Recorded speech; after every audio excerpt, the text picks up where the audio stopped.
We do have a good fight coming up for you here. There's a look at the challenger. Kunimasa Nagae, fighting in Tokyo. He is from Tokyo, 5'8", 141 pounds. He is fighting the world champion, Benny the Jet Urquidez, 5'6", 145. But let's talk about Nagae, and again, back in Japan, and how the folks in Japan really latch on to their local fighters. Well, look at this. You got 15,000 live fans in the arena. Kunimasa Nagae is a former world champion, and here he is ready to take on the current champion, Benny the Jet Urquidez, coming from the United States. Nagae has the Japanese honor at stake. He must regain the world championship. The pressure is on him. There's the champion, Benny the Jet. He is from Tarzana, California. Has made the trek to Japan before. He knows what this is all about, but as you mentioned, Nagae, a former world champion, he's been in big fights before, and I would not think, or I would think that the atmosphere and all the tension and pressure surrounding the championship fight would not bother someone who's been down that path once already. Nagae is a true warrior. He's faced every kind of adversity you can think of in the ring, from knockdowns to cuts, and he's always been able to get up and do well with himself. And he's only suffered one defeat in his entire career. He's had over 35 championship fights, and here is the world champion, probably the legend of kickboxing, Benny the Jet Urquidez. Benny's the first American ever to go to Japan and defeat the Japanese again in their own backyard with their own rules. And you hear the music, the eye of the tiger. He is certainly a tiger in the ring. You know a lot about his fighting style. Benny's 5'6", 145 pounds, very powerfully built, one of the strongest welterweights in the world. He is equally adept at kicking and punching skills. His defense is incredible. The guy seldom gets hit. He understands the Japanese style of fighting. He can fight well with the leg kicks. He can defend it well. He has hands like Sugar Ray Leonard. He's got kicks like Bruce Lee.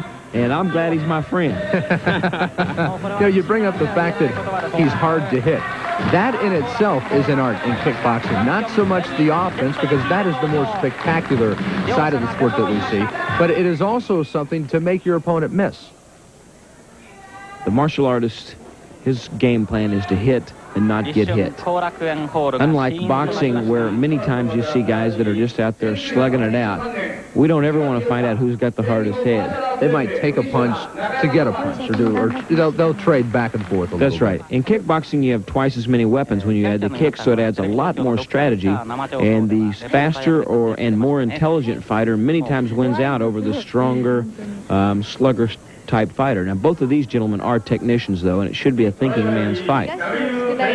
Because of that, would you see less of a physical fight? I mean, we saw previously in the very first round, both fighters coming right out, getting after it right away. There was no feeling out process, no warming trend there at all. They didn't want to get to know each other. They wanted to see somebody go down. In a fight like this, would that change, though, because they are clinicians of sort? As we hear him introduce Benny the Jet Urquidez to the audience here in Japan, Benny is a notorious slow starter because he is such a thinking fighter. He will take normally the first couple of rounds just to find out the strengths and the weaknesses of his opponent. The guy, I would think, is feeling the pressure of trying to regain his championship. He's in front of the crowd as he's being introduced now, and I think he will be the aggressor early in the fight. I think you'll see some contact early. There you had a look at Kunimasa Nagae, again, the former world champion, taking on the guy who right now owns the crown. It's a 10-round scheduled fight for the World Welterweight Championship. Both fighters being called to the center ring, I guess, for final instructions. Not that Benny would understand anything he's being told. I don't think he speaks very much Japanese. Just nod your head politely, bow, get back to the ring, and wait for the opening bell, which we just heard. Oh, and there you see already, the Jet extends the glove, an obligatory good luck to you, and Nagae said, no thanks. I think I understood that in any language. In any language, that's right.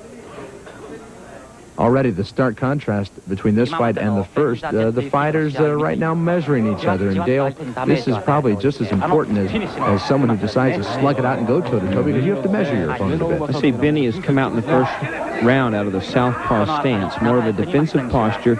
He's looking to see what Nagae has and what his game plan is. And he's throwing a few fakes, and he just took a left hand to the face, so now he knows Nagae's got a left hand. You say he came out in the southpaw stance, and he'll switch back and forth, I would think, left to right, right to left. Why is that? Well, kickboxers, when they throw a back leg kick, they land in the opposite stance. So as you kick, many times you change your stance, so you must be adept at fighting both left leg back and right leg back, where most professional boxers fight in one style only. There's the first clinch of the fight.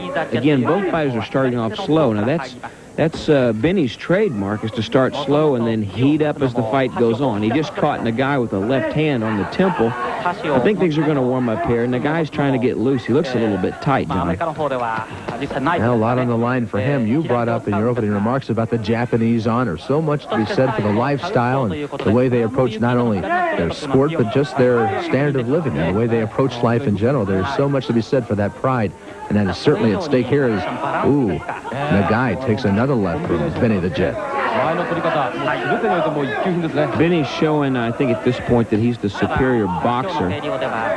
Nagae's strength is in the low kicks, and he's really not using them at this point. And I think it has to do with Benny coming out in the southpaw stance. Is that unexpected? It might have caught Nagae off by surprise. You may have expected Benny to come out with in the orthodox stance, more of a boxing stance, and Benny's come out, I guess, trying to take the leg kick or the low kick strength away from his Japanese challenger. The first round ends, and perhaps a slight edge to Urquidez, but I didn't see anybody gaining any substantial advantage in those initial exchanges. Urquidez chooses to sit down in his corner. The guy elects to stand up. I think I want to take some rest. This is a scheduled 10-round fight, and they may be in there for a while. Well, neither one of those fighters expended a whole lot of energy that first round. I would think Nagae, being the challenger, he's going to have to turn the heat up here in round two. Is it a matter of you really do have to, I guess, without doubt, beat the champion? You can't just expect a close decision to go your way, but he is fighting in Tokyo. Does that help in that regard? This fight it goes the distance and is close. I would think that it's going to be a toss-up as to who gets it. The judges are fair, but the crowd will be pulling for their hometown hero, and that can influence the judge. You know, when you see a kick land and you hear the roar of the crowd, it makes an impression on you. Benny, though, is the champion, and you do got to beat him to take away his title. So I don't know. When Benny gets going, the action's going to pick up, and we may not have to worry about no judges. There's a front kick followed by the jab by Urquidez to back his opponent up on the ropes. The guy he seems very comfortable in there, not being the aggressor. We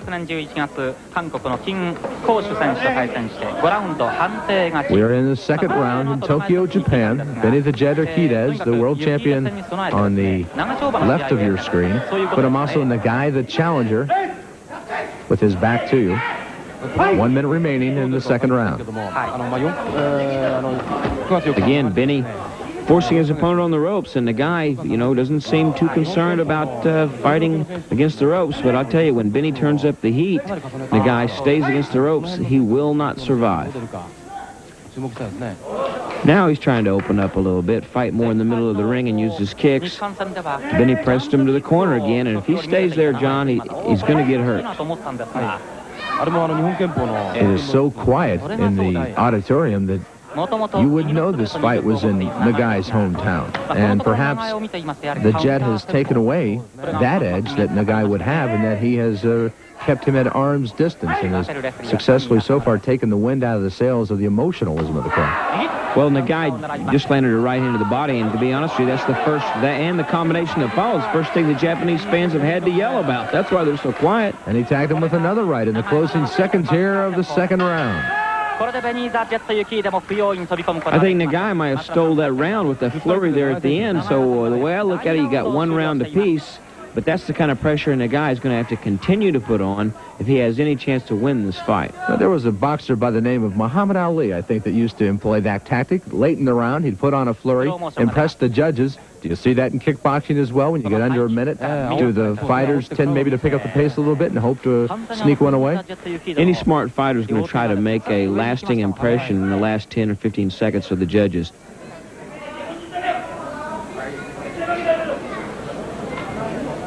ただベニーはですね、このラウンドを重ねるごとにその調子を出してくるわけですね。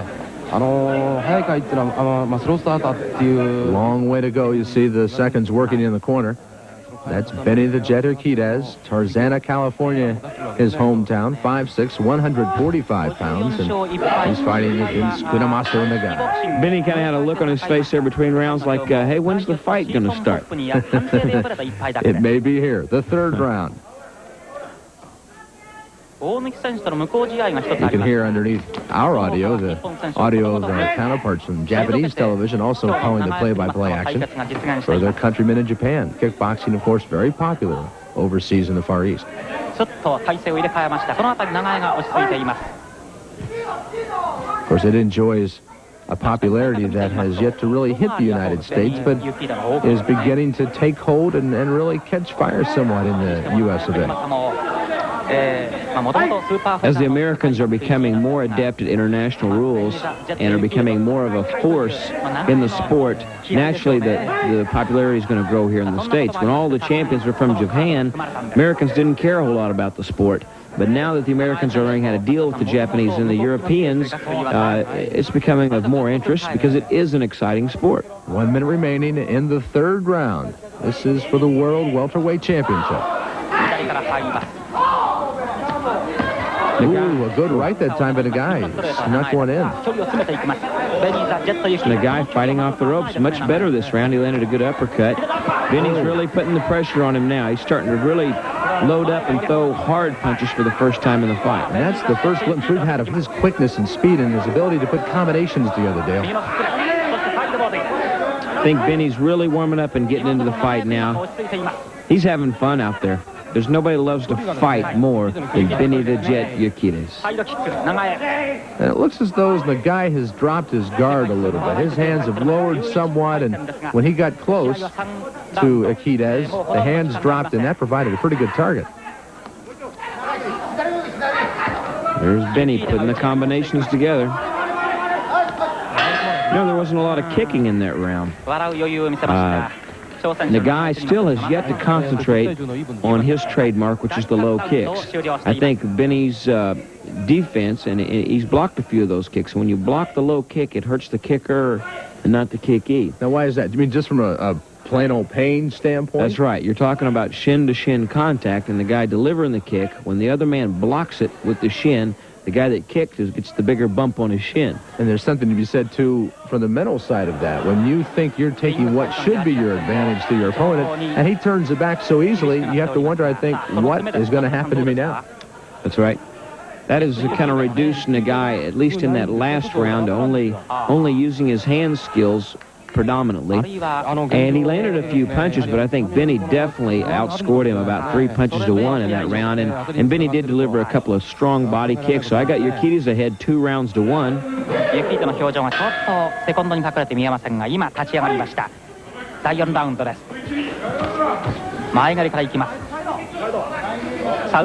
You saw that flurry on the instant replay between rounds, and if Urquidez can put together some combinations like that, Nagae, goes down for the first time of the fight. It is ruled a knockdown. He'll get the standing 8 count here, and boy, it didn't take long. About 10 seconds into the 4th round, and Nagae took a seat.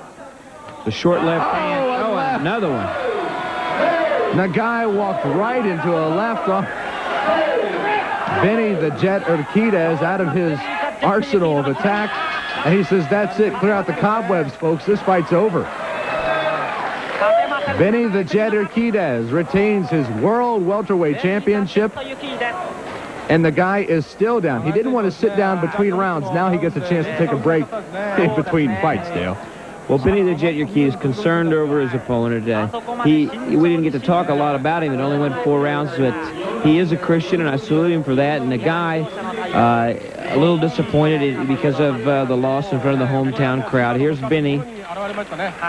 Once again, the World Welterweight Champion. So the Jet soars with a 4th round knockout of Kunimasa Nagae. Dale Cook, and I'll be back with more World Championship Kickboxing right after this.